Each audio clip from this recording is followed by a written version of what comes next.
As Prince Harry approaches his 40th birthday, the world waits with curiosity, eager to see how the Duke of Sussex will mark this milestone. While the British tabloids are quick to speculate and often spin negative stories about the Sussexes, one thing is clear: Harry's priorities have shifted dramatically in the past few years. From the young man who was once seen as the spare to the throne, to a father and husband determined to protect his family, Harry's journey has been one of self-reflection, growth, and a commitment to causes close to his heart. This transformation is evident in his recent comments to People magazine. But before that, I have to admit that lately I have been a little bit skeptical of People magazine. However, it has always been a safe space for Harry and Meghan, with the couple frequently working with the outlet for exclusive stories. Last year, Harry even graced the cover of People to promote his memoir, Spare, showing that he is comfortable with the publication's portrayal of him and his family. People was also invited to accompany the Sussexes on their humanitarian visit to Nigeria, a clear indication of the trust the couple places in the magazine. Therefore, I choose to believe the latest scoop by People on Prince Harry's upcoming 40th birthday plans, which appear to be a celebration centered around family and close friends, with an international twist. Let's dive deeper. In a statement to People, Harry revealed what has become the cornerstone of his life: fatherhood. The best gift I've ever been given is, without doubt, my kids. I enjoy watching them grow every single day and love being their dad, he said.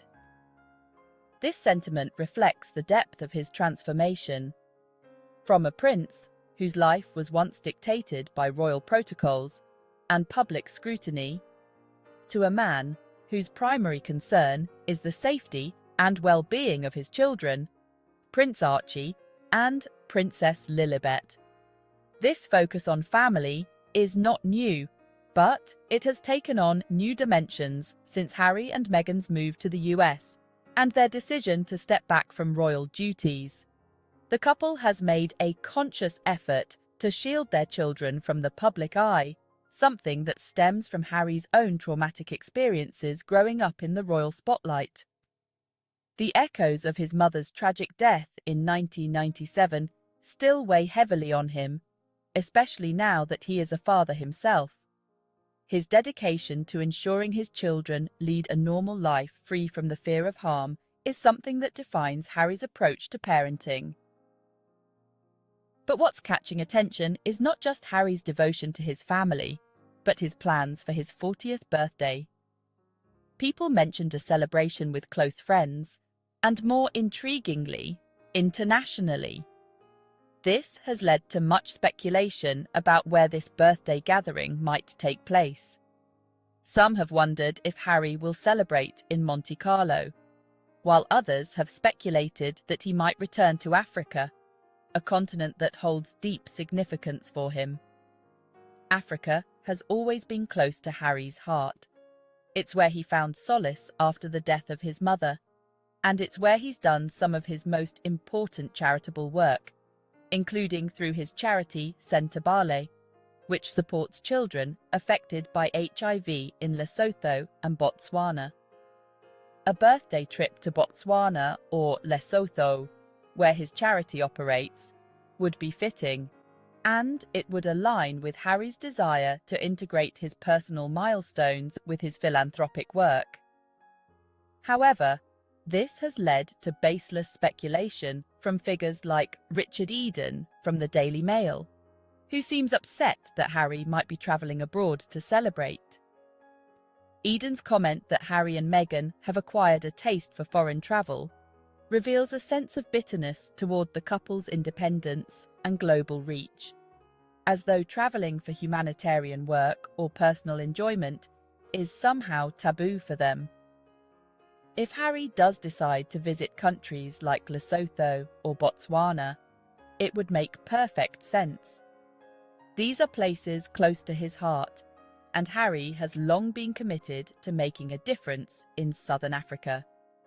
Yet the media's tone suggests that any trip Harry takes is an indulgence, a quasi-royal tour aimed at keeping him relevant. This criticism fails to acknowledge the deep personal and philanthropic connections Harry has to these regions. Instead, it reduces his actions to nothing more than a continuation of his royal duties, which he has clearly distanced himself from. Despite Harry's personal growth, the British media, including commentators like Charles Rae, continue to bring up his past as if he hasn't changed. Rae's comments about Harry's birthday plans, in which he warns Harry to avoid repeating his infamous 2012 Las Vegas scandal, are not only outdated but also irrelevant. That event happened over a decade ago, long before Harry married Meghan and became a father.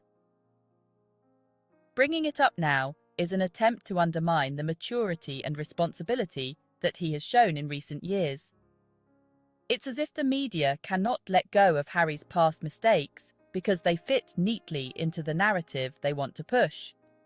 That he is reckless, irresponsible, and prone to scandal. But the Harry of 2012 and the Harry of 2024 are two very different people. Today, Harry's focus is on his family and his charitable endeavours, as evidenced by his continued work with the Archewell Foundation and his upcoming Netflix documentary about polo, a sport he is passionate about. Yet Rae's comments insinuate that Harry's birthday celebration could somehow spiral into debauchery if Meghan isn't keeping a close eye on him.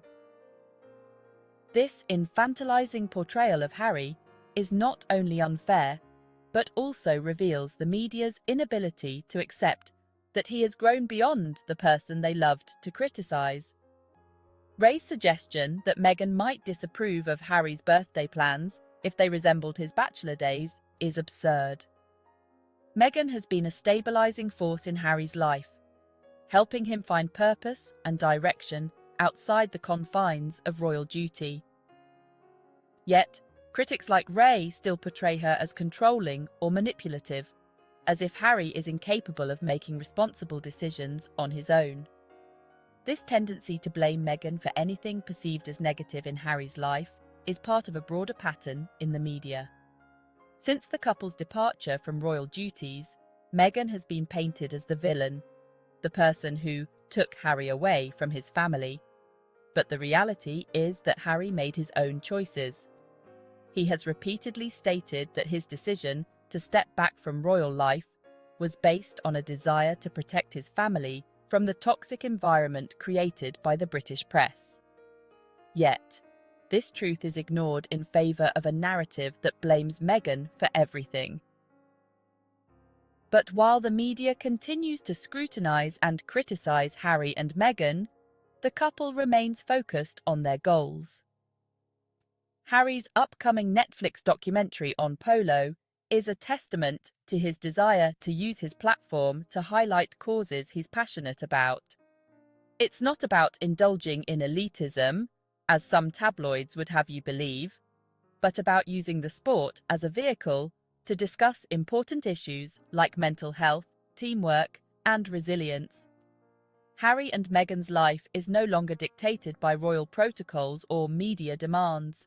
They have carved out their own space where they can raise their children, pursue their passions, and make a difference in the world. The media remains stuck in the past, unable to reconcile the man Harry has become with the image they've created of him. However, Harry and Meghan are more than content with their decision. As Harry celebrates his 40th birthday, whether in Africa or elsewhere, one thing is clear. He has found his purpose. His life is now defined not by his role as the heir to the throne, but by his roles as a husband, father, and advocate for causes close to his heart. In choosing love, family, and purpose over royal duty, Harry has shown that there is life beyond the palace walls, and it is a life worth living. Thank you for watching.